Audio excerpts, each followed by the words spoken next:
famously disturbing images like this, the Surrealist painter Salvador Dali set out to explore the darkest regions of the human subconsciousness. It is perhaps with Dali that the windows to the subconscious mind are fully wide open. Painted in 1937, it is currently hanging in the Kunstmuseum of Basel, and everyone seeing the original for the first time will probably be amazed by how small it is. Dali's humanoid stick insect mannequins seem confined in a tiny space. But in the world of dreams, space becomes deceptive, and human beings mutate. Their bodies grow dark and bony. Their hands poke hopelessly in space, as if plucking an invisible harp. Like a zoologist studies a dead specimen, the painter examines every detail of the woman's decaying body. The close-fitting dress hides nothing. The body takes over the dead grey color of the night sky, and the horrible twilight fills the picture. Dali's astonishing imagination conjures up a world in which nothing makes sense. The half-open drawers protruding eerily from the woman's body are empty. Have they been ransacked? What could they have contained? The horrible and flaccid protuberances growing out of the woman's spine are supported by a system of crutches. Behind her, an echo of herself, another of Dali's mysterious female monsters, standing frozen as if hit by a nuclear blast wave.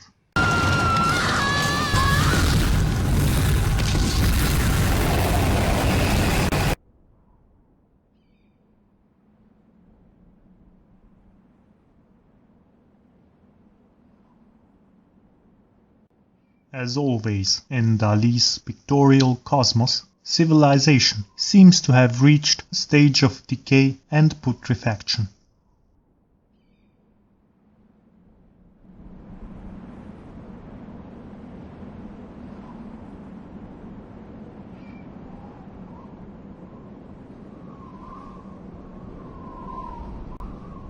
On her wrist, sparkling jewelry exaggerates rather than alleviates the misery. In her hand, a blood-red scarf held aloft like a victory prize.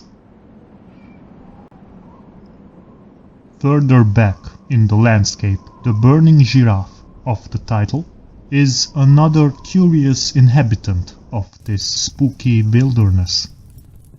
The flames cast flickering shadows, which make the already strange land appear even stranger and more barren. The small, ghostly figure next to the giraffe appears not to notice what is going on around him. He stares out of the picture, casting a long shadow. The giraffe, too, seems not to have felt the flames which envelop it. Like everyone else in the picture, the giraffe endures his pain in silence.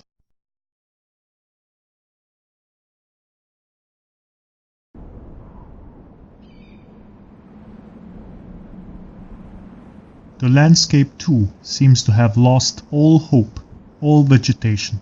This infertile land appears time again in Dali's paintings. In fact, it is based in the real surroundings in which Dali was brought up in northern Spain.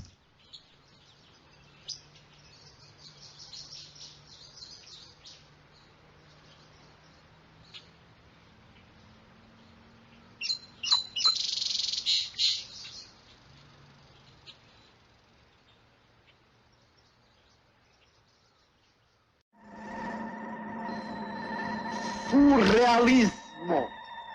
Surrealismo.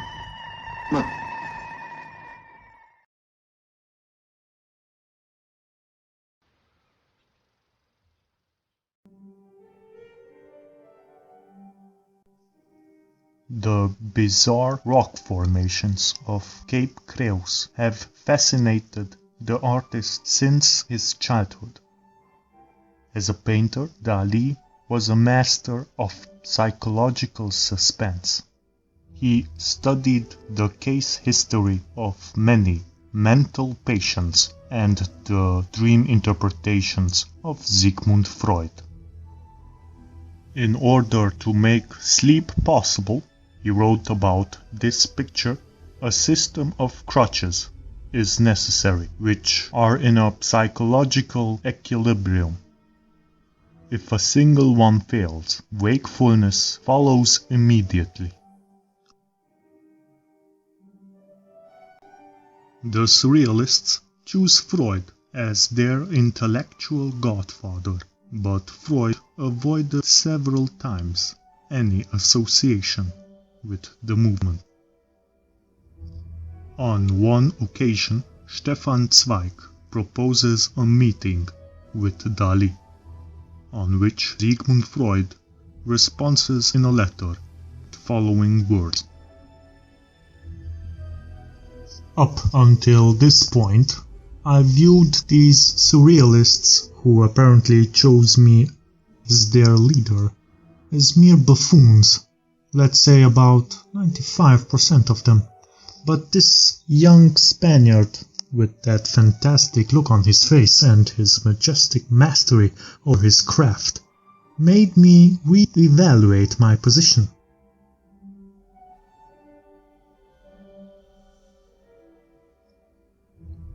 Indeed, Dali was a master in technique and craftsmanship. Pablo Picasso once said about him, Dali was the last Renaissance painter. And Dali himself wrote, if you refuse to study anatomy, the arts of drawing and perspective, the mathematics of aesthetics, and the science of color, it is more a sign of laziness rather than genius. Dali already planned on giving his painting The Metamorphosis of Narcissus to Freud as a gift. But unfortunately, the meeting never took place. The crutch reappears in The Burning Giraffe in its supporting role. As a child, Dali had erotic fantasies involving crutches, and they became one of his favorite fetishes, particularly in the 40s, when the crutch reappears in many disguises. Often it is linked with an ugly, penis-like protrusion sticking out of the morbid body. All surrealists were interested in delving into the human mind. But Dali goes further. His pictures speak of exaggerated states, castration, putrefaction, voyeurism, masturbation, caprophilia, and impotence.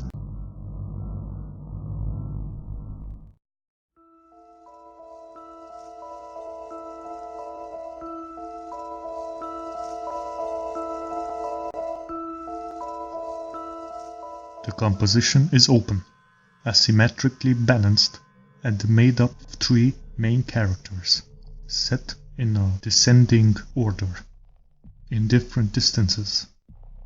This conveys a sense of depth. This construction of three main focus points is pleasing to the human eye, and is often used in photography and cinematography. The three subjects are balanced by three protuberances. The eye of the observer is led from the skyward-looking head and shoulders of the main figure down to the figure on the right side. Her hands stretched out towards the ghostly figure in the far distance, from where the giraffe and the supporting leg lifts us up back to the outstretched arms and shoulders of the main figure. Much like Henri Duval in his painting of Venus lets our eyes slide over the surface of the body of Venus, always in a perpetual gaze.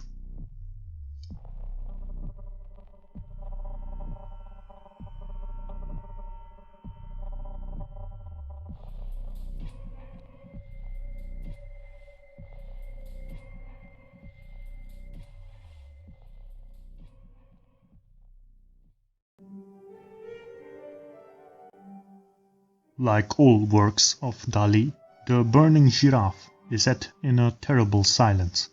Music has died, but the instruments live on. The figure of the foreground forms the outline of a harp.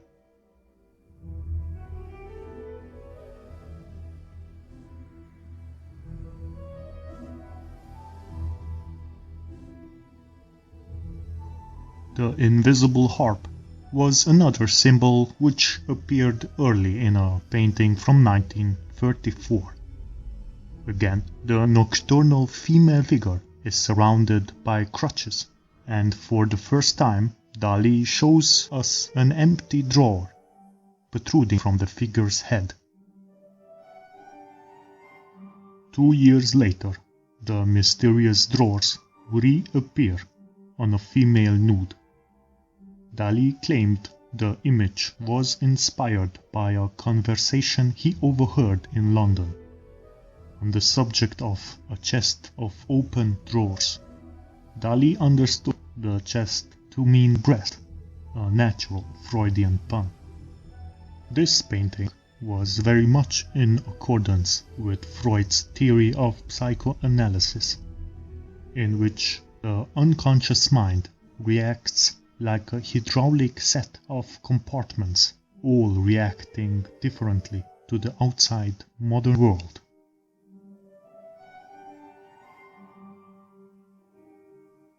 Even if some drawers may need a key. Dali spoke of the ghostly sex appeal of his disassembled women, but he also saw his paintings as an allegory for psychoanalysis, and later in his life as representations of quantum physics, or spooky physics, as Albert Einstein called it. He wrote, "With what satisfaction we perceive the countless narcissistic odors which we issue from each of our secret compartments." But there is yet another secret layer of meaning to this worrying painting. The Burning Giraffe was painted at the start of the Spanish Civil War, which Dali only described as a pure phenomenon of natural history. He refused to take part in the political discussion, therefore the raising tension between him and the leader of the Surrealists group, André Breton, who was a convinced communist, escalated in an argument when Dali stated, "The great language of Surrealism means the dream which no logic, no ideology, no moral and no fear can corrupt or censor. And if I dream tonight of you, my dear André, I shall depict our erotic encounter in the most detailed and explicit manner tomorrow morning." Subsequently, Dali left the Surrealists,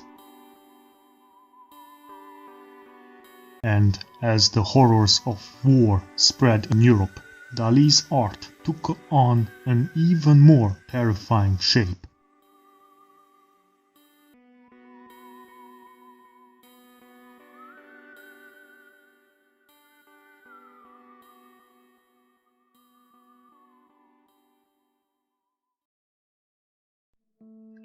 Dali called his giraffe the masculine cosmic monster of the apocalypse, and believed it to be a premonition of war. Despite all criticism on his persona, his work harbors hope for humanity, showing that perverse desires are not meant to be repressed and regarded as vulgar or unnatural, but can be praised and accepted as normal.